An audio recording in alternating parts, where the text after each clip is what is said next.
कौन ब्रह्मा का पिता है, कौन विष्णु की मां, शंकर का दादा कौन है, हमको दे बता। ये जानने के लिए कृपया सुनिए जगत गुरु तत्वदर्शी संत रामपाल जी महाराज के अमृत वचन सर्व पवित्र धर्मों के पवित्र शास्त्रों के आधार पर।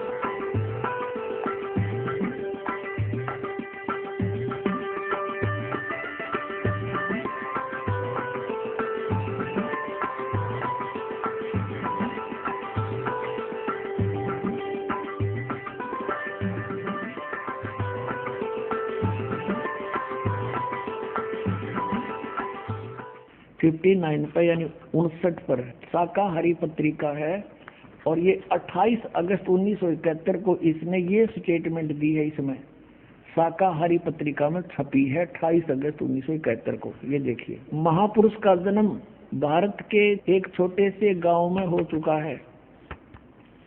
महापुरुष का जन्म भारतवर्ष के एक छोटे से गांव में हो चुका है। कब? ये 28 अगस्त 1971 को ये कह रहा है, वो उसका जन्म हो लिया, वो जन्म हो चुका है। महापुरुष का जन्म भारतवर्ष के एक छोटे से गांव में हो चुका है और वह व्यक्ति मानव इतिहास का सबसे महत्वपूर्ण व्यक्ति बनेगा। उसे जनता का इतना बड़ा समर्थन प्राप्त होगा कि आज तक किसी को नहीं मिला है। वह महापुरुष नए सिरे से विधान को बनाएगा और वह विश्व के संपूर्ण देशों पर लागू होगा। उसका एक झंडा होगा, उसकी एक भाषा होगी।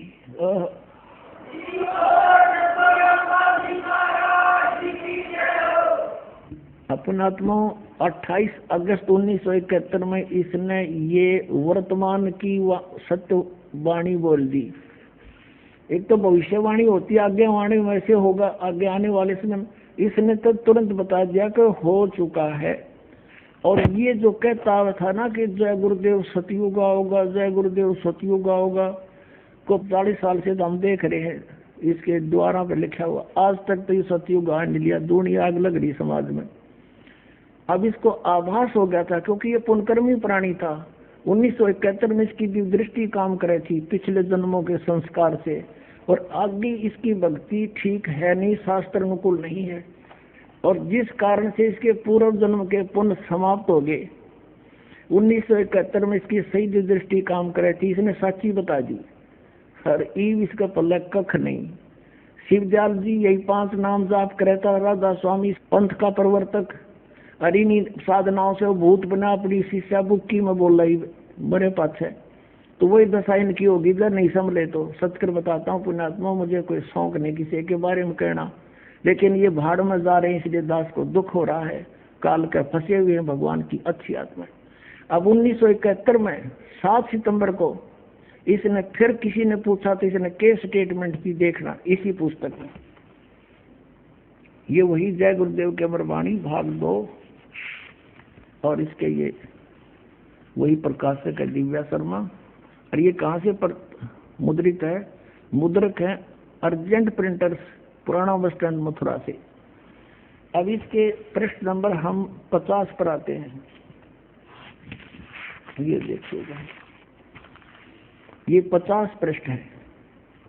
इस 50 पृष्ठ पे इसने 7 सितंबर 1971 को स्टेटमेंट दी जो शाकाहारी पत्रिका में छपी। 7 सितंबर 1971 को इसने क्या कहा कि वह अवतार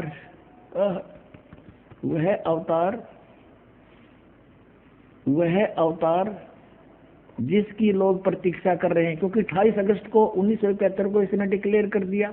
फिर लोग पूछने लगे तो कहने लगा जिसकी लोग प्रतीक्षा कर रहे हैं वह अवतार जिसकी लोग प्रतीक्षा कर रहे हैं वह 20 वर्ष का हो चुका है। 7 सितंबर 1971 को। दास का जन्म है 8 सितंबर 1951 को। 7 सितंबर 1971 को दास पूरा 20 वर्ष का था और 8 सितंबर को दास 21वें वर्ष में प्रवेश कर चुका था। अब ये बता रहा है कि वह अवतार जिसकी लोग प्रतीक्षा कर रहे हैं 20 वर्ष का हो चुका है 7 सितंबर 1971 को, और यदि उसका पता बता दूं तो लोग पीछे पड़ जाएंगे। अभी ऊपर से आदेश बताने के लिए नहीं हो रहा है। मैं समय का इंतजार कर रहा हूँ और सभी महात्माओं ने समय का इंतजार किया है और समय आते ही सबको सब कुछ मालूम हो जाएगा। बोलो सतगुरुदेव।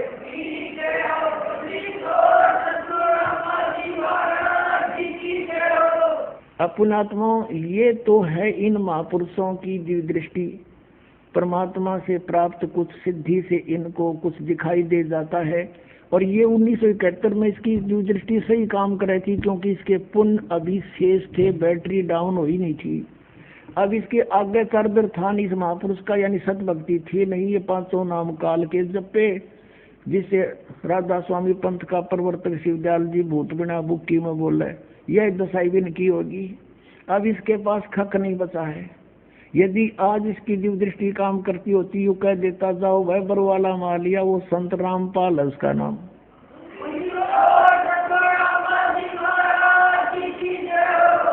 जो 7 सितंबर 1971 को 20 वर्ष का हुआ था, अब वो इसार में बरवाला में आ रहा है और वहाँ सत्संग करे, जा कल्याण करवा लो। और इस महापुरुष को भी चाहिए अपना आप आके नाम लेकर पीछा छुड़वा लेना, कोई ना साथ जागा वहाँ पर।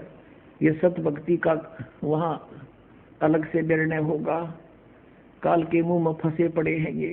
अब ये तो इन महापुरुषों ने बताई, क्या बताया?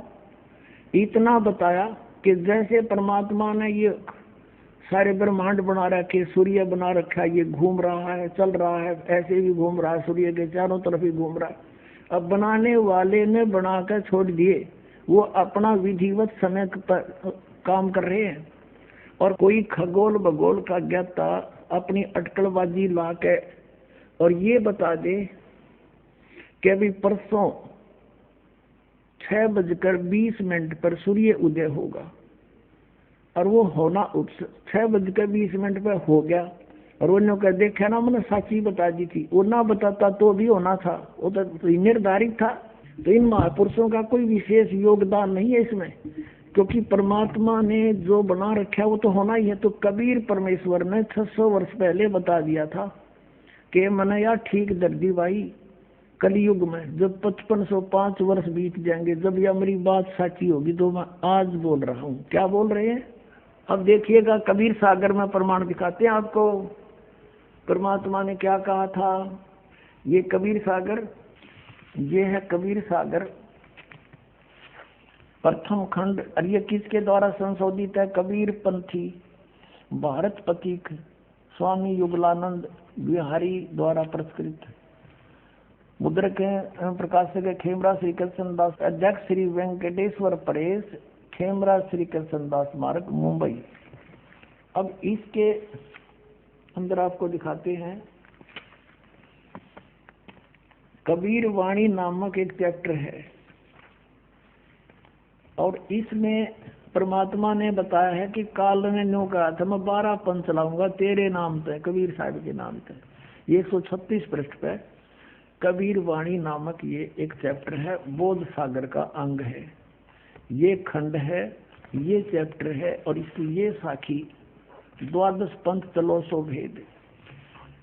परमात्मा ने लिखा था कि 12 पंथ काल फुरमाना, इन 12 पंथ चलेंगे मेरे नाम पे, इनमें काल का ही फुरमान होगा, उसका आदेश और मंत्र चलेगा। भूले जीव न जाओ ठिकाना, ताते आगम कह हम राखा, वंश हमारा चूड़ामणि शाखा। अब यहाँ प्रथम जग में जागू भरमावे, दूसरा सूरत गोपाल, तीसरा मूल निरंजन की वाणी, और फिर टकसार पंथ, फिर यह आगे बता रखा है सतनामी पंथ, और ये राम कबीर पंथ, परम धामवाणी पंथ। तो ऐसे यहाँ तो पद्य भाग में है, अब आपको गद्य भाग से परिचित कराते हैं। परमात्मा ने काची नहीं छोड़ रखी। अब ये चैप्टर है कबीर चरित्र बोध, और ये खंड वही है बोध सागर का 1870 पृष्ठ कबीर सागर में। यहाँ गद्य भाग में लिखा है कबीर साहब के पंथों का वृंतांत, नारायण जी का पंथ। ये नारायण जी का गलत लिख दिया इन्होंने, कबीर पंथियों ने। यहाँ चूड़ामणि आना चाहिए था। नारायण दास जी ने तो स्वीकार ही नहीं किया था परमात्मा के पंथ को, ये देखो। फिर यागुदास पंथ, सूरत गोपाल पंथ, मूल निरंजन पंथ, टकसारी पंथ, सतनामी पंथ, भगवान दास पंथ, कमाली पंथ, राम कबीर पंथ, परम धाम की वाणी पंथ, जीवा पंथ, और बर्मा है गरीबदास पंथ। अब हमारा इससे लिंक है कि बर्मा गरीबदास पंथ है। अब यहाँ देखो, हम फिर वापस आते हैं कबीर वाणी चैप्टर पे। ये देखिएगा, ये कबीर वाणी चैप्टर पर हम आगे 136 पृष्ठ पे वहीं। अब यहाँ से आसानी तो समझ में आएगा। 12 पंथ काल फुरमाना, इस 12 पंथों में काल का ही मंत्र चलेगा, काल के ही जाप होंगे, काल के दूत आदेश चलेंगे। भूले जीव न जाओ ठिकाना, ताते आगम कह हम राखा, वंश हमारा चूड़ामणि शाखा। ये प्रथम है ये चूड़ामणि का, इन्होंने अपना फेर बदल कर दिया क्योंकि चूड़ामणि को अलग रखना चाहते थे। अब ये दूसरा है जागू का, आपने यहाँ देखा, ये दूसरा है जागू पंथ। ये कबीर चरित्र बोध में, ये आपने देखा यहाँ पर 1870 पृष्ठ पे। ये दूसरा है यागुदास को, जागुदास को, सूरत गोपाल, मूल निरंजन, भगवान दास, टकसारी पंथ, सतनामी पंथ, परम धाम की वाणी, राम कबीर पंथ, गरीबदास पंथ, जीवा पंथ। अब ये वही है, यहाँ पद्य भाग में है। अब प्रथम जागू, ये दूसरा है जागू, अनिल दास ने ठीक किया, और तीसरा सूरत गोपाल, चौथा मूल निरंजन, फिर टकसारी पंथ, फिर भगवान दास पंथ, जीवा पंथ, सतनामी पंथ, जीवा पंथ, राम कबीर पंथ। ये 10वां है, ये है वो कमाल का पंथ, और 11वां है परमदानी पंथ का पंथ। अब 12वां यहाँ से शुरू होता है। आदरणीय गरीबदास साहिब जी का जन्म संवत 1774 में हुआ था। ये गलती से 75 लिखा है, संवत 1775 होई, तादन प्रेम प्रगटे जग सोई। ये 137 पर पढ़ेंगे हम। आज्ञा रहे ब्रह्म बोध लावे, कोली चमार सबके घर खावे, साख हमारी ले जीव समझावे, असंग जन्म ठोर नहीं पावे। और बर में पंथ प्रगट हो बाणी, ये 12वां पंथ गरीबदास के पंथ में कहते हैं, मेरी महिमा की वाणी, मेरी लीला की वाणी पुनः प्रगट होगी उसके द्वारा, और शब्द हमारे का निर्णय ठानी। बर में पंथ प्रगट हो बाणी, हवे बाणी, ये हवे है, और शब्द हमारे का निर्णय ठानी, अस्थिर घर का मरम ना पावे, ये 12 पंथ हम ही को ध्यावे। कि 12 पंथ तक, गरीबदास पंथ तक ये उस स्थायी स्थान पर नहीं जा सकते, सतलोक प्राप्ति नहीं कर सकते। फिर कहते हैं बर में पंथ हम ही चलावे, बर में पंथ में हम ही चलकर आवेंगे, गरीबदास वाले मार्ग चल गए, और सब पंथ मिटा के एक का पंथ चलावे। और कहते हैं अब परमात्मा ने कलयुग को 3 चरणों में बांटा है। ये प्रथम चरण कलयुग निर्याना, तब मैं घर मांडो मैदाना। प्रथम चरण कलयुग का उस समय समझो जब मैं घर से सह शरीर जाऊंगा, वो प्रथम चरण होगा। और बीतली पीढ़ी का कब होगा? 5505 बीत जाएंगे तब। अब देखो आगे ये बताया कि कलयुग ऐसे ऐसे बीतेगा, और फिर बताया है कि 5000, ये कलयुग कैसे बताया कि 5505 तब ये शब्द होगा सच्चा। कहते 5505 वर्ष जब बीत जाएंगे तब यह मेरी बात सच्ची होगी। और फिर कहा है कि धर्मदास मोरी लाख दोहाई, ये मूल शब्द किताबा न जाई। धर्मदास जी से कहा था भगवान तो लाख दोहाई, धर्मदास मोरी लाख दोहाई, ये मूल ज्ञान की तबार न जाई। इसका भी बताना नहीं किसी को। पवित्र ज्ञान तुम जग में बाखो, मूल ज्ञान तुम गुप्त ही राखो, गोई ही राखो।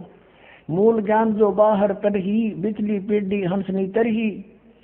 अब क्या बताते हैं परमात्मा कि अगर यो सही ज्ञान इन काल के दूतों का हाथ लग गया, ये दूसरे पंथों के, तो यह बिचली पीढ़ी जो आपका आज जन्म है पुण्यात्माओं, वर्तमान में ये 2012 में आपको कह रहा हूँ, तो ये सब काल के दूत भी ये ज्ञान बता दे पाते, आज हम भगवान को पहचान नहीं सकते थे। मूल ज्ञान जो बाहर पढ़ी, ये बिचली पीढ़ी हंस वंश नहीं तरही। 33 अरब ज्ञान हम बाख्या, मूल ज्ञान हमने गुप्त ही राख्या। मूल ज्ञान तुम तब तक छुपाई, जब लग 12 पंथ मिटाई।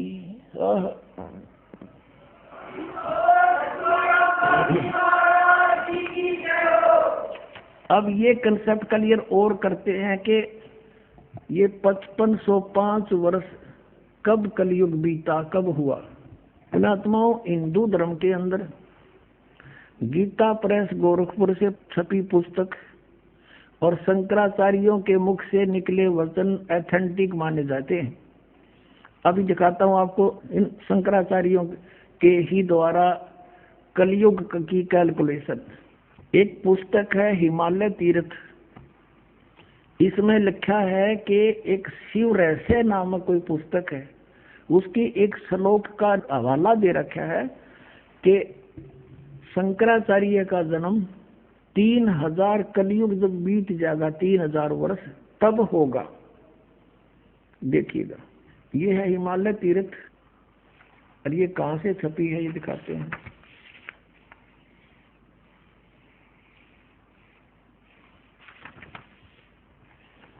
और ये प्रकाशक है रंजनो चक्रवर्ती, रामबाण राय रोड, कलकत्ता।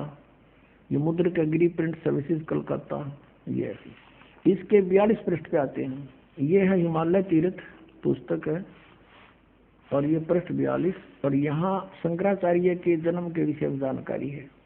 ये कोई शिव रहस्य नामक एक पुस्तक है और उसका ये श्लोक है। इसमें लिखा है कि इसका अनुवाद है ये कि कलयुग के 3000 वर्ष व्यतीत होने पर बौद्ध मीमांसकों के मत पर बौद्ध धर्म फैल गया था, उसका नाश करने के लिए कहते हैं, उस पर विजय प्राप्ति के लिए शंकर यति के रूप में आविर्भूत होंगे। 3000 कलयुग के 3000 वर्ष व्यतीत होने पर के बाद शंकराचार्य का जन्म होगा। ठीक है, अब दिखाते हैं। अब इसमें ये क्लियर हो गया पुण्यात्माओं, हिमालय तीर्थ ने ये क्लियर कर दिया कि शंकराचार्य का जन्म 3000 वर्ष जब कलयुग बीत गया तब हुआ। ठीक है, अब फिर ये इसमें क्लियर करते हैं कि ईसा मसीह से 508 वर्ष पहले हुआ। तो जब ईसा मसीह का जन्म हुआ उस समय कलयुग 3508 वर्ष बीत गया था। अंडरस्टूड हो गया? ईसा से 508 वर्ष पहले और कलयुग के 3000 वर्ष बीत जाने पर तो ईसा जी का जब जन्म हुआ तो उससे ये सिद्ध हो गया कि 3508 वर्ष कलयुग बीत चुका था। अभी दिखाते हैं, देखिएगा। और अब 2000 चल रहा है, 2012। ये देखो, ये है एक पुस्तक है ज्योतिर्मय ज्योतिर्मठ, और ये कहाँ से छपी है ये दिखाते हैं आपको। ये है ज्योतिर्मय ज्योतिर्मठ, ये इनके संरक्षक हैं। ये है जगत गुरु शंकराचार्य स्वामी स्वरूपानंद सरस्वती जी, जो वर्तमान में द्वारका ज्योतिष पीठाधीश, द्वारका शारदा पीठाधीश्वर, ये दोनों के पीठाधीश्वर हैं वर्तमान के स्वरूपानंद जी। इनकी देख रेख में लिखी गई है। संपादक लेखक एवं संकलन करता है विष्णुदत्त शर्मा, अध्यक्ष आध्यात्मिक उत्थान मंडल दिल्ली। प्रेरणा स्रोत ये मुद्रक है फाइन इंटर एंड पैक्स, ये सारा कुछ लिखा है। प्रकाशक अखिल भारतीय आध्यात्मिक उत्थान मंडल, ये सारा लिखा है इनका। रामनगर तिवारी, मंडोली रोड, सादरा, दिल्ली से। अब इसके 11 पृष्ठ पे कितना क्लियर किया है? 11 पृष्ठ पे यहाँ से आते हैं आदि शंकराचार्य संक्षिप्त जीवन परिचय। हम सिर्फ इतना ही लेते हैं कि लगभग 2500 वर्ष पूर्व शंकराचार्य का जन्म चरमराती अवस्था में कलयुग के युग में केरल प्रांत में पूर्णा नदी के तट पर हुआ। हम यहाँ लेते हैं।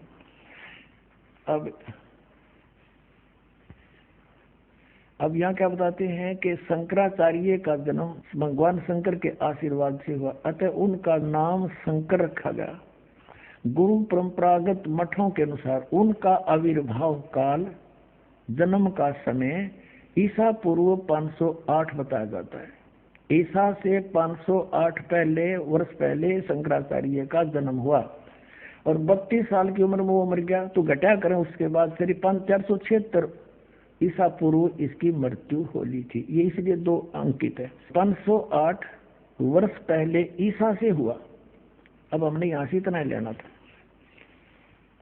अब पुण्यात्माओं, हम आज 2012 में हैं, तो कलयुग भी ईसा जी के जन्म को हो गए 2012 वर्ष। इसमें 508 और जोड़ दो तो 2520 वर्ष आज से पहले शंकराचार्य का जन्म हुआ। और उधर से कब हुआ? जब 3000 वर्ष कलयुग के बीत गए थे। तो आज कलयुग 5520 वर्ष बीत चुका है 2012 में। अब हम 5505 निकालेंगे, हम 2000 पर पहुंच जाते हैं। सन 2000 में ईसा जी के जन्म को 2000 वर्ष हो गए, शंकराचार्य के जन्म को 2508 वर्ष हो गए। और कलयुग कितना बीत गया? 3000 और जोड़ दो उसमें। 3000 कलयुग बीतने के बाद इस शंकराचार्य का जन्म हुआ और उधर से ईसा से 508 वर्ष हुआ, तो 3508 वर्ष कलयुग बीत गया था जब ईसा का जन्म हुआ। नो समझ में आ गया। तो 2000 सन में 5508 वर्ष कलयुग बीत गया। अब हम पीछे चले 5505 निकालने के लिए। 1997 में 5505 कलयुग बीता। 1999 में 5507 हो गया और 1998 में 6 हो गया। 1997 में 5505 वर्ष कलयुग बीत गया। और उस समय इस दास को 1997 में 10 बजे शुक्ल फागुन की उतरते की एकम के दिन 1997 में दास को परमात्मा पुनः मिले थे। उसमें आदेश दे दिया था कि अब समय आ गया है इस सतनाम की को उजागर कर देने का, बेटा कर दे। और मुझसे कहा था कभी किसी को जिक्र ना करना कि मेरे मिलन का समय आने पर बता। लेकिन दास ने लिख दिया था एक पुस्तक में, अभी दिखाते हैं आपको, बहुत पहले। ये पुस्तक है आध्यात्मिक ज्ञान गंगा। ये सन 2009 से चल रही है और 2005 में दास ने एक पुस्तक लिखी थी भक्ति और भगवान, उसमें भी लिख दिया था। अब देखना, ये आध्यात्मिक ज्ञान गंगा, ये यहाँ अपने इस दास के द्वारा इसका सब सदग्रंथों के आधार से, इसके आधार से ये बनाई है। अब इसके पृष्ठ नंबर 538 पे ये है आध्यात्मिक ज्ञान गंगा और यथार्थ कबीर पंथ परिचय नामक विषय है। 538 पर यहाँ देखा, मुझ दास रामपाल दास को परमेश्वर कबीर साहिब जी संवत 2053 फाल्गुन मास शुक्ल पक्ष एकम मार्च 1997 को दिन के 10 बजे मिले थे। सार शब्द की वास्तविकता तथा संगत को दान करने का सही समय संकेत देकर अंतर्ध्यान हो गए थे और इसको अगले आदेश तक रहस्य युक्त रखने का आदेश दिया था। किसको? कि मैं मिला।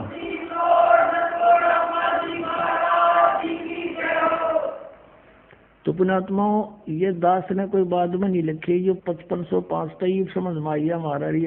ये कैलकुलेशन करी दोबारा भी कैसे सेट होया। ये वहां नो का नो, जिसने मालिक ने बना के भेज रखा उसमें कमी नहीं रह सकती।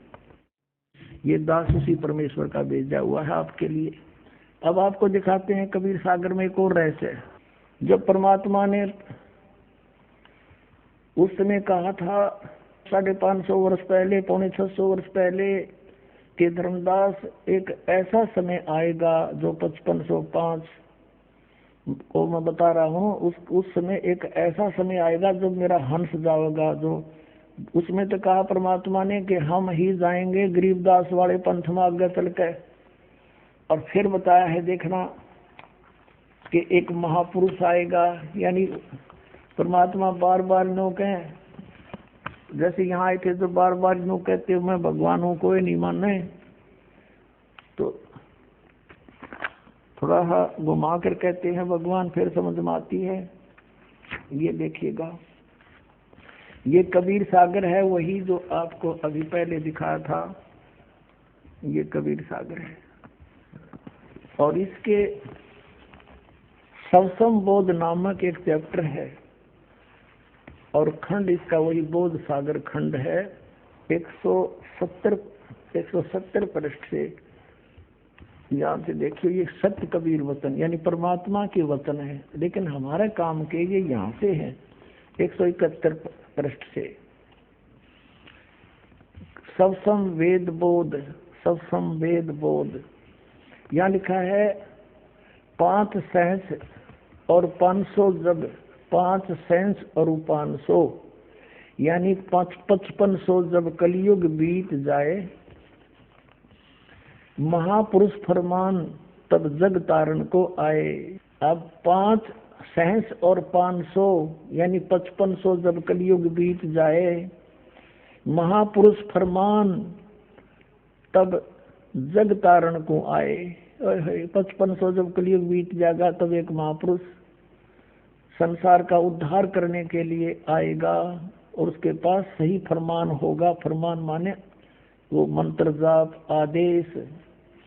हिंदू तुर्क आदिक सब जेते जीव जहान और सत्य नाम की साख गहे वो पावे पद निर्वाण। अब क्या बताया है कि हिंदू तुर्क, हिंदू और मुसलमान जो अलग अलग होंगे, और फिर और भी जो होंगे जैसे सिख और ईसाई आदिक यानी सभी जेते जीव जहान सत्य नाम की साख गए ये पावे पद निर्वाण।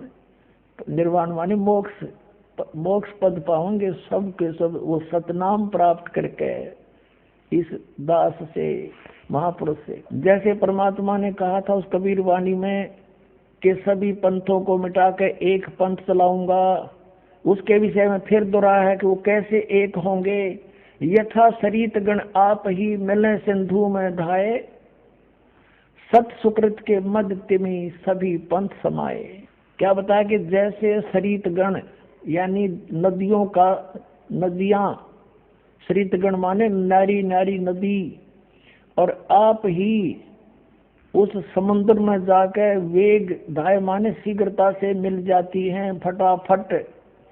ऐसे उस सत सुकृत यानी उस सच्चे पंथ के मध्य जो हम चलाएंगे उसमें तिमी माने उसमें सब ऐसे ही समाये जैसे सरिता दरिया अपने आप समुद्र में स्पीड में जाकर मिल जाती है, एक हो जाते हैं। ऐसे सत सुकृत के मध्य सब पंथ समाये, सब एक हो जाएंगे। अब क्या बताते हैं परमात्मा धर्मदास, जो मैंने ये सवसम वेद में जो लिख दिया, जो वचन बोले हैं, ये जब लग पूर्ण होए नहीं ठीके को तीखीवार। ये ठीक क्या होती है, जैसे हमारे पहले पुराने समय में हम छोटे छोटे थे जब यूं कहा करते कि एक व्यापारी भैंस ले गया और पैसे ना देता, आगे से आगे ठीक बता रहा है, आगे तो आगे समय धर रहा है, पैसे नहीं दे रहा। तो इस प्रकार यहाँ वो बताया है कि यो मैंने जो ठीक धर रखी है ना, ठीक वो निर्धारित समय कर रखा है कि धर्मदास जब तक वो समय नहीं आओगा ना तब तक तो ये मेरी बात ये सवसम वेद में लिखी हुई निराधार महसूस होंगी जो कपटी लोगों को। लेकिन जब वो समय ठीक का आ जाएगा ना, जब देखिए ढूंढा पाटेगा। अब देखो अब हम फिर आगे कि जब लग पूर्ण होए नहीं ठीक को तिथि वार, और कपट चातुरी तब लो यो सब संवेद निर्धार।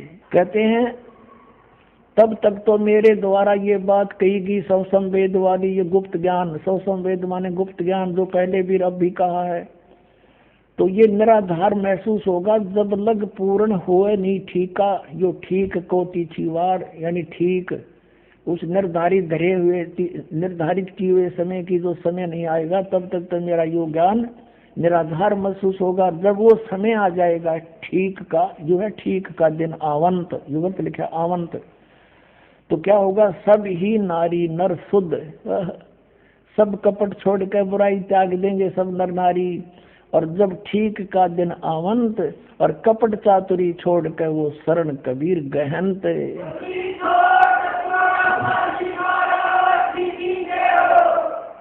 पूरे विश्व में लिखा परमात्मा ने कि सब एक हो जाएंगे। क्या लिखा है कि एक अनेक हव गए और पुनः अनेक हो एक, हंस चले सतलोक को सब सत नाम की टेक।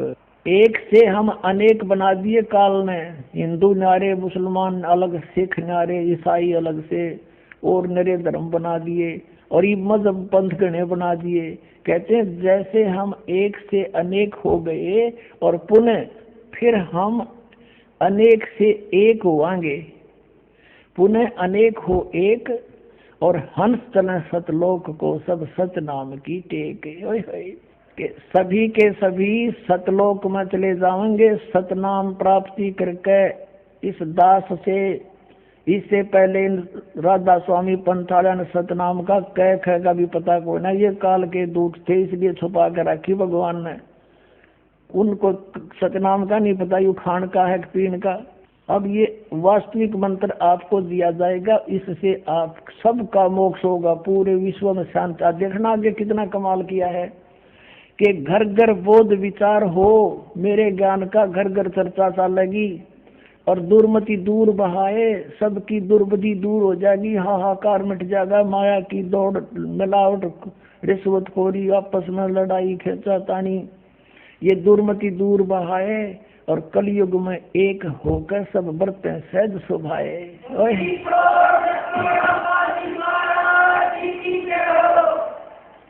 कहते मेरे ज्ञान का घर घर में विचार चला करेंगे और उससे सबकी दुर्मति दूर हो जाएगी, सब प्यार से रहा करेंगे। पता लग जाएगा मैं एक पिता की संतान है, ना सास बहू लड़ेगी, ना पड़ोसी के साथ झगड़ा होगा, कोई मुकदमा नहीं होगा। और कहते हैं कलयुग में एक हो कैसे सब बरतें सहज सुभाए, सब प्यार से रहा करेंगे। बोलो सतगुरुदेव की जय हो।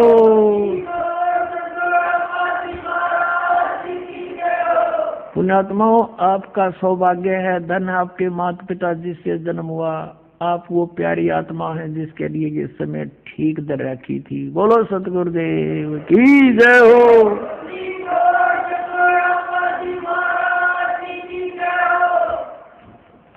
परम पिता परमात्मा पूर्ण ब्रह्म सारी सृष्टि के रचनहार कबीर परमेश्वर जी,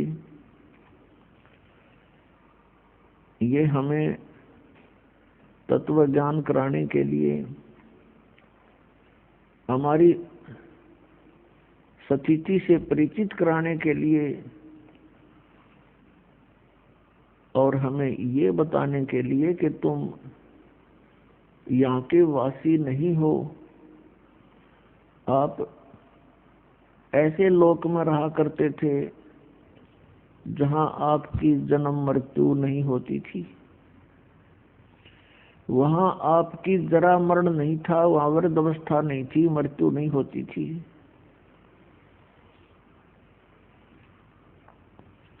वहाँ किसी वस्तु का अभाव नहीं है। उस सतलोक में आप रहा करते थे। आप अपनी गलती के कारण यहाँ भवसागर में गिर गए, अब वापस चलो।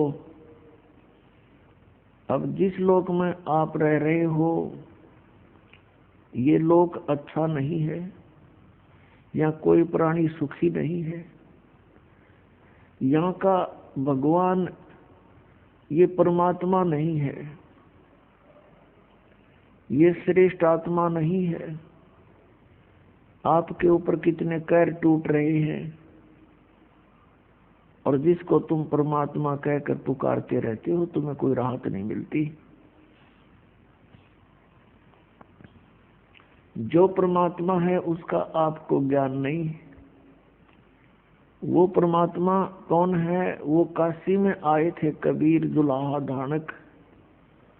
ये वो परमात्मा है जो सर्व सुखदाई है, सर्व पाप नाशक है, पूर्ण मोक्षदायक है। हम सबके जनक हैं, हम सबके पिता हैं।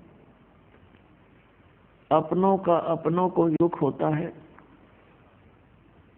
अपनी संतान का माता पिता कोई कष्ट होता है यदि उन पर कोई आपत्ति आती है।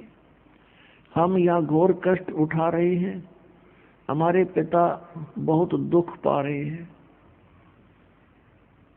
और ये काल उस परमात्मा को सताना चाहता है हमें पीड़ित करके।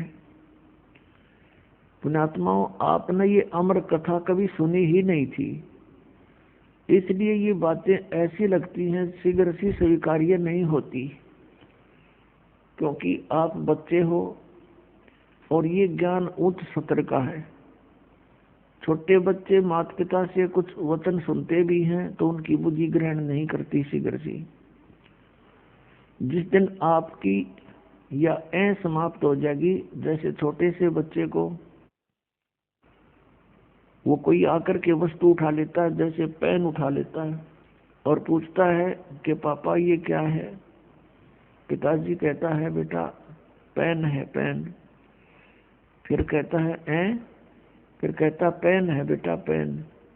वो कहता पेन है ऐसे कहता कहता वो उसको रखकर छोड़ जाता है और खेलने लग जाता है दूसरी वस्तुओं से। वो ये समझ नहीं पा रहा पिताजी कहना क्या चाह रहे हैं कि ये क्या चीज है। पिताजी तो बता ही रहे हैं कि पेन है।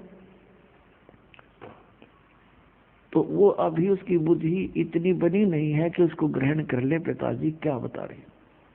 और जब वो थोड़ा सा बड़ा हो जाता है, उसका माइंड विकसित हो जाता है, तो फिर उसको कहते हैं बेटा पेन लाना उठा के। वो दौड़ा जाता है, दौड़ी जाती है बेटी है या बेटा, और उठा के ला के रख देता है। तो ऐसे अभी आप इस ज्ञान को जो दास आपको बार बार सुना रहा है, इसको जल्दी से ग्रहण नहीं कर पाओगे, क्योंकि आप अभी बच्चे हो भक्ति मार्ग में। और जब आपकी यह मिट जाएगी, आपकी आंखों से आंसू बहा करेंगे कि हम कितने नालायक, देखी तामर्य, या सपने में भी सुख को नहीं, जागरण में तो होगा कहाँ से। हमने सुख ढूंढ लिया, सिनेमा देख लिया, गुटी ला ली, कार ले ली, कोठी ले ली, अंदर से जो कि तू आग लगी रहती है प्रत्येक प्राणी में।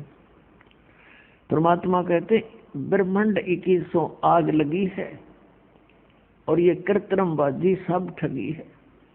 काल ने ठग रखा तुम्हारे को, धोखा दे रखे। लेकिन यह आपका समझ में नहीं आती, क्योंकि भांग घनी प्यार रखी इसने। कबीर साहब कहते हैं कबीर ये माया अटपटी सब गट आन अड़ी, और किस किस न समझाऊं या कुआ भांग पड़ी। इस 21 ब्रह्मांड के कुएं में इस काल ने ये अज्ञान रूपी और झूठे, यहाँ लालच लोभ वाली झूठे सुख वाली भांग प्या रखी है आपको, और ये नशा घना हो गया। हमें बिल्कुल भी ज्ञान नहीं, इतना जरा सा भी नॉलेज नहीं है अध्यात्म मार्ग का, नहीं तो हम इस अनमोल मनुष्य जीवन को यूं बर्बाद नहीं कर सकते। जैसे आप देख रहे हो, हम देखते हैं जिनको बहुत बड़े आदमी हैं, हम बड़ा किसको मानते हैं कि किसी के पास कोई छोटी सी पोस्ट हो, कोई मंत्री बन गया, कोई प्रधानमंत्री, ये कोई सौदा ना है इसका इस भक्ति मार्ग में। ये तो एक गरीब व्यक्ति, निर्धन, रिक्शा चालक, मजदूर, कस्सी, बजाने वाला, किसान, या और कोई भी शॉपकीपर, मजदूर छोटा सा भी, और वो इस नाम से जुड़ा हुआ है। प्रधानमंत्री, राष्ट्रपति तो उसके पास संग भी कोई कुछ भी सांग नहीं है। जब आपका यो ज्ञान समझ में आओगा, कबीर साहब कहते, कबीर सब जग निर्धना धनवंता नहीं कोई, धनवंता सो जानिए जिस पर राम नाम धन होई। तो हम इस धन से परिचित नहीं, हम यहाँ के इस झूठे धन से परिचित हैं और इसी में अपनी शानो शौकत बनाने में लगे रहते हैं। आप देखते हो माया जोड़ते जोड़ते कोठी बना ली, फैक्ट्री लगा ली, मृत्यु होगी 1 सेकंड में। अब वह फैक्ट्री वो कोठी उसके के काम आई, वो गधा बन के कुमार के जुड़ गया। ये बातें बच्चों याद रखनी पड़ेगी। क्या बताते हैं परमात्मा के कोट जन्म तन भर मत हो गए, कुछ ना हाथ लगा रे, कुकर सुकर खरबा बोरे कौआ हंस बगारे। कोटि जन्म तू राजा की, ना मिटी न मन की आशा, और भिक्षुक होकर दर दर घूमया, ये मिला नहीं निर्गुण रासा। ये जो तत्व ज्ञान परमात्मा ने अब सार्वजनिक करने का आदेश दिया है, ये पहले गुप्त रखा था। गुप्त किस लिए रखा था? क्योंकि सतयुग त्रेता द्वापर में और कलयुग के फर्स्ट में ये प्राणी इतना दुखी नहीं होता जितना कलयुग के बीच में और लास्ट में होगा। उसमें क्यों होगा और पहले क्यों नहीं होता दुखी? क्योंकि सतयुग के अंदर उन पुण्यात्माओं को जन्म दिया जाता है जो पूर्व जन्म के बहुत ही अच्छे पुण्यकर्मी होते हैं। फिर उनको बार बार जन्म मिलते आता है। जो ज्यादा कर्म खराब कर जाता है उस दौरान तो वो 84 लाख योनियों में चला जाता है। और उन दिनों में, उन युगों में ये प्राणी साधना अवश्य करता है, क्योंकि अच्छी आत्माएं कभी भी भगवान की भक्ति बिना किसी भी युग में वो रह नहीं सकते। और पुण्यात्माओं जैसे ये कलयुग चल रहा है, इस कलयुग की ये बिचली पीढ़ी आ गई। परमात्मा इसे दयालु है कि अब ये पूरे विश्व में अपनी प्यारी आत्माओं को, अपने बच्चों को पूरे, चाहे वो किसी भी योनि से दोबारा मनुष्य जीवन भी प्राप्त करेंगे अभी तुरंत, परमात्मा की वाणी जगह जगह गूंजेगी। मालिक ने ऐसे इंस्ट्रूमेंट बनवा दिए ना, ये आदमी की बुद्धि की सतर के इंस्ट्रूमेंट है जो कंप्यूटर तक बना लिए, इंटरनेट लगा दिए, मोबाइल बना दिए, इसमें टेप भी अंदर, रिकॉर्डर भी अंदर, और बातचीत कर लो बाहर से वो भी अंदर। ये मनुष्य यही था सतयुग से लेकर आज तक, और इस पर ढंग से पेचकस नहीं बना था, ना कोई ऐसा कोई साधन था कृषि का।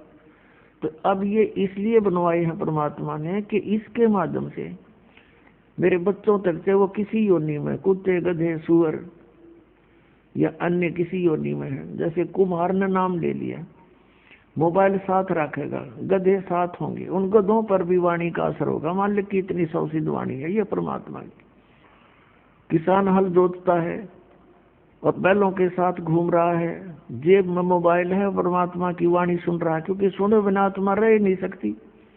या मंत्र लाओगा या अपनी परमात्मा की वचन सुनेगा तो उन बैलों पर भी असर होगा। उनकी प्रारब्ध कर्म पूरा होते ही उनके बहुत से पाप कर्म इस वाणी से निर्मल हो जाएंगे और उनको मनुष्य जीवन मिलेगा।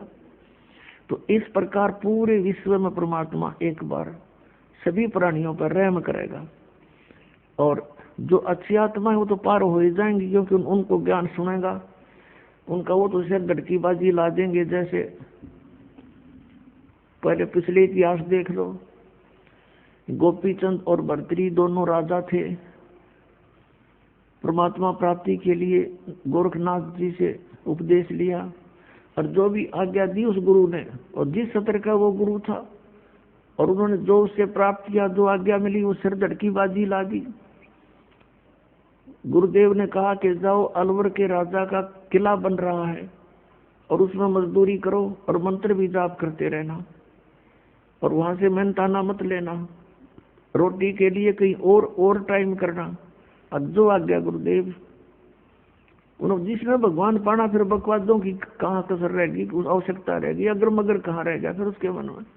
या तो भगवान चाहते नहीं, तो कोई कहता है जी बीड़ी ना छूटे, कोई लोग कहे जी यूं तब यूं नियम तो मेरे पर ना पुग गए, फिर तो तू ड्रामा कर रहे हो भाई। फिर भगवान पाने के लिए तो समर्पित होना पड़ेगा हरिद महापुरुषों की तरह। लेकिन उन नवो वस्तु भी ना मिल, तुमने वो मिलने जा रही है।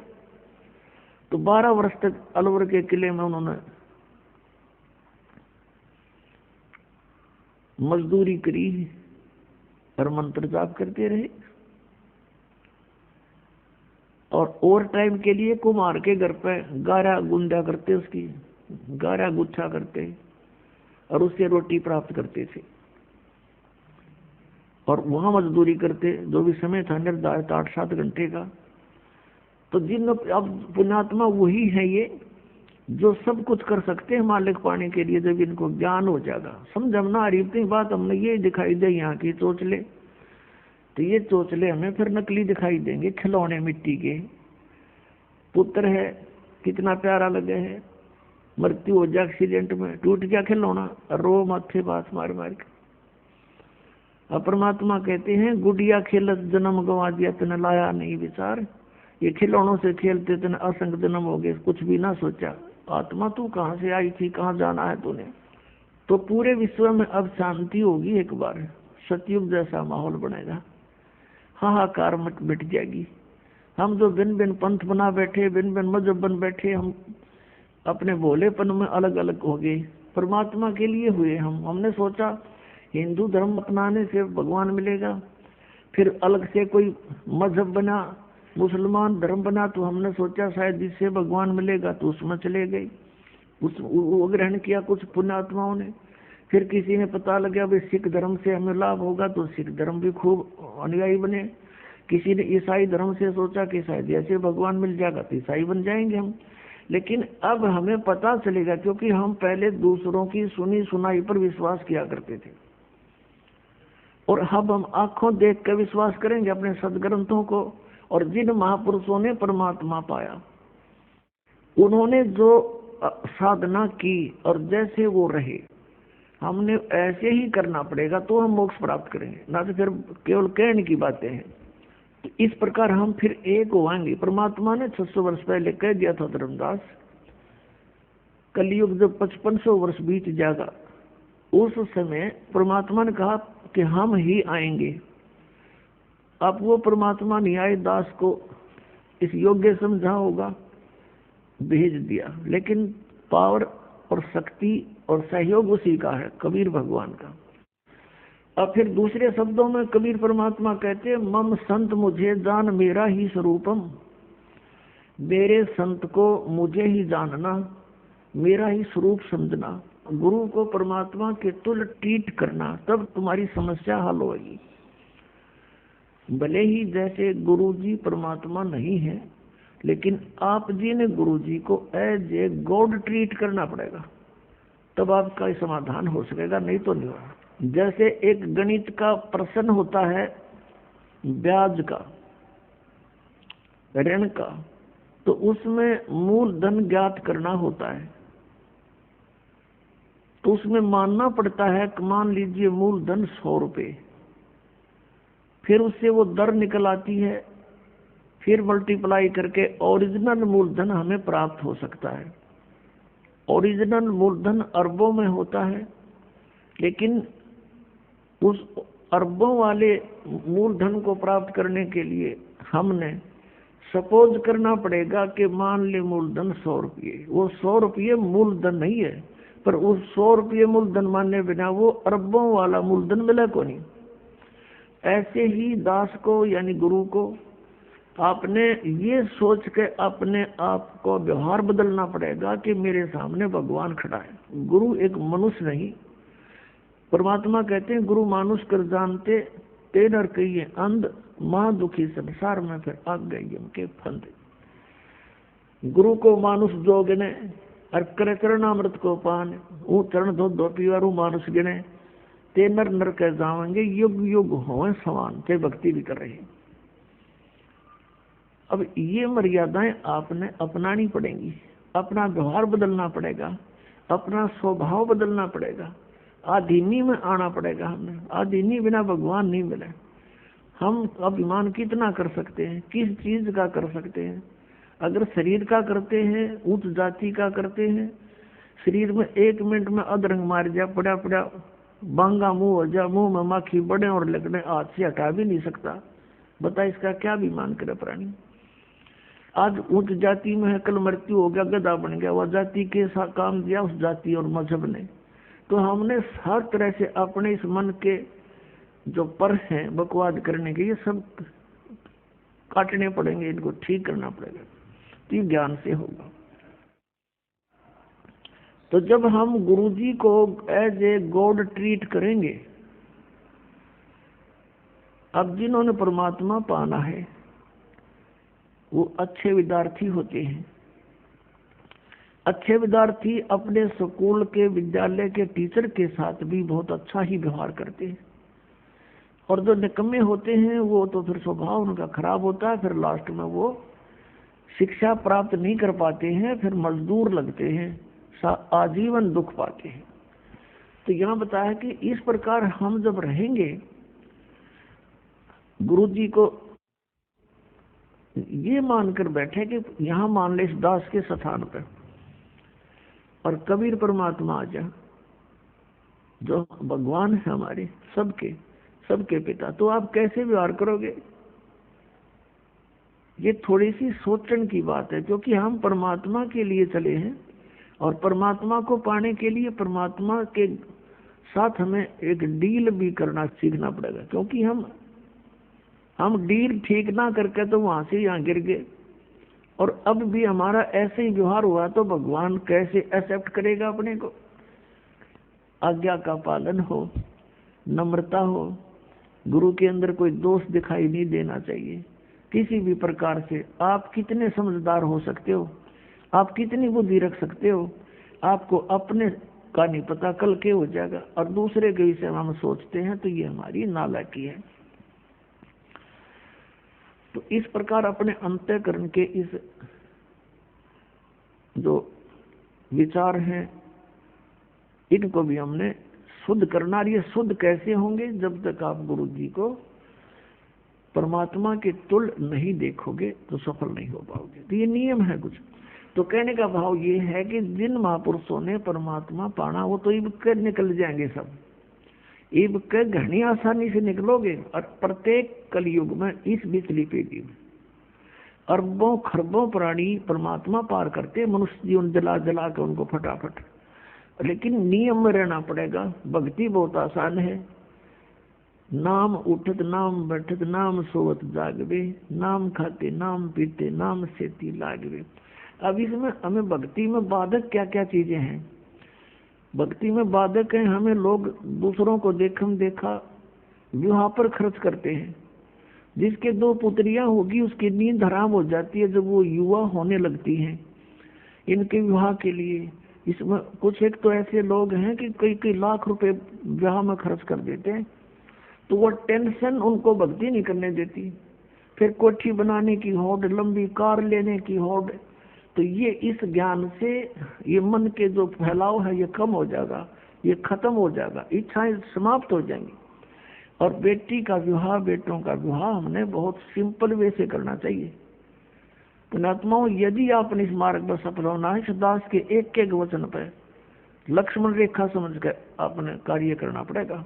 और फिर आप पार ना हो, गारंटी देता दास लिखवा के ले लो मुझसे, इतना आसानी से पार।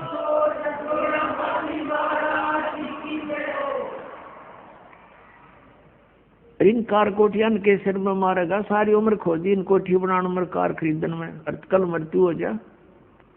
गधा बड़ा फिर कुत्ता बन के अंडे सैर से पट्टे करता। तो ये हमने ज्ञान में नहीं था, हम देखा लागे। अब बच्चा जो है बचपन से कोई बुराई नहीं करता, 90% बुराई या जो भी क्रिया है समाज से सीखता है। अब देखा कोई बालक ऐसे सिगरेट पी रहा लंबी लंबी करके, तो दूसरा भी शुरू करे, जबकि उसको एक्सेप्ट नहीं करता शरीर उसका। पहली बार पीवन आँखों में पानी आवे, फिर लेकिन देखा फिर चाहे कुछ भी हो करना ही है, दिखाना मैं भी पीता हूँ।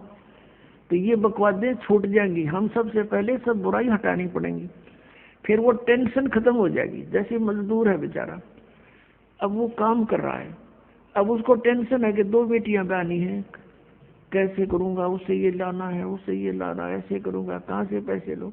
और फिर जब ये समस्या परमानेंट हल हो जाएंगी कभी, वैसे नहीं, ये ज्ञान होगा। जैसे आप किसी से दहेज लेते हो तो वो दहेज कोई वैसे थोड़ा ही, उसका पैसा आपके ऊपर ऋण हो गया, अगले जन्म में मनमानो उसका गधा बनकर देना पड़ेगा आपने। परमात्मा कहते हैं तुमने उस दरगाह का महल नहीं देखा और धर्मराज के तिल तिल का लेखा, एक एक पाई का हिसाब करना पड़ता है वहां। तो हम क्यों सिर में दर्द करें? 2 रोटी खानी, 2 कपड़े चाहिए, सारे साल में कुर्ते पजामे बस काम चल जाए। तो इस प्रकार हमने इतना नॉर्मल होना पड़ेगा, उच्च विचार रखा, भगवान में श्रद्धा बढ़ाए रखकर, फिर भी किसी वस्तु की आपको आवश्यकता होगी, भगवान दूर नहीं। जैसे कल आपको कथा सुनाई थी कि परमात्मा अनंत कोट ब्रह्मांड के स्वामी एक झोपड़ी में बैठ के और 120 वर्ष बिता के चले गए, 120 वर्ष, और कपड़ा बुनते थे अपने हाथ से, और उससे जो मेहनताना आता था उससे अपने परिवार का पोषण करते थे। परिवार उनका अपना कैसा था? एक मुंह बोले माता पिता थे 2, जो कमल के फूल से उनको उठा कर लाए थे, और एक पुत्र एक पुत्री थी जो मुर्दे जीवित किए थे, दरिया में बहता हुआ जा रहा था। शेख तकी एक धार्मिक गुरु था सिकंदर लोधी राजा का, उसको सोचा था कि ये शायद यूं ही मान ले, उसने शर्त रख दी थी कि कबीर कोई मुर्दा जिंदा कर देगा तो मैं इसको अल्लाह मान लूंगा। परमात्मा ने सोचा था यदि एक शेख तकी पूरे मुसलमान धर्म का वो हेड था भारतवर्ष का, कि यदि इसकी बुद्धि ठिकाने आ गई तो सब मुसलमानों को कह देगा तुम भक्ति कर लो और इनके पास बढ़िया मार्ग है, ये परमात्मा आए हैं। तो उन्होंने इस सोच करके एक मुर्दा किसी ने बहा दिया था, जल प्रवाह कर देते हैं कुछ कबीले, उनको ना जलाते हैं ना दबाते हैं मिट्टी में। तो वह सैकड़ों व्यक्तियों के सामने परमात्मा ने वो आत्मा धर्मराज से छुटवा के वापस के छोड़ इसको वापस पर जीवित कर दिया था। और वो बच्चा फिर 12-13 वर्ष की उम्र का था। वो कबीर साहब ने अपने साथ अपने पुत्र के रूप में रखा था। उसने आत्मा में ज्ञान हो गया था कि हमारा पिता तो वास्तव में ये है। ऐसे एक शेख तकी की लड़की थी सिकंदर लोधी के धार्मिक गुरु की, वो कब्र में दबा रखी थी, मर चुकी थी। उसको फिर उसने दूसरी शर्त ये रख दी कि मेरी लड़की ने जीवित कर दे तो मैं मान लूं। वो लड़का तो सदमे में था, वो तो जीवित ही था, वैसे ही तुक्का लग गया इसका। जब जानो मेरी पुत्री जो काफी दिनों से कब्र में दबी पड़ी है, इसको जीवित कर दे। कई हजारों व्यक्तियों के सामने परमात्मा ने कब्र फुड़ा के वह लड़की भी ऊपर से छुड़वा के धर्मराज से वापस जीवित करवा दी थी। जब वो बेटी सामने आके खड़ी हुई, परमपिता ने कहा जा बेटी तेरे पिता के साथ, शेख तकी के साथ। उस लड़की ने 1.5 घंटा प्रवचन किए थे कि ये जनता वालों ये परमात्मा आए हैं। मेरी तो तैयारी हो गई थी पशु बनने की, ये वहां से छुड़वा के लाई है मुझे और जीवित किया, तुम भी आ जाओ शरण में। तो उस बेटी ने कह दिया था मेरे को तो अपना पिता मिल गया जिसकी मुझे खोज थी, वो अपने उस संसारिक पिता के साथ नहीं गई थी। तो ये 2 बालक थे, वो भी 12-13 साल की आयु की थी लड़की, और 2 माता पिता थे। तो उस परिवार का पोषण करके इसलिए दिखाया कि तुम ऐसे रहो यदि तुमने सतलोक जाना है, और यहाँ काल की भांग पीनी है तो फिर यही रह जाओगे, तुम्हारा नशा उतरा को नहीं। मान बढ़ाई जमपुर जाई, तुम होए रहो दास समदासा। मान बढ़ाई में रहोगे तो काल के लोक में रहोगे। मान बढ़ाई छोड़ के परमात्मा में श्रद्धा बढ़ा के ज्ञान को आधार बनाकर इस सफर को तुम तय करो, बहुत आसानी से सफर तय होगा आपका, और परमात्मा बहुत सहज मिलेगा।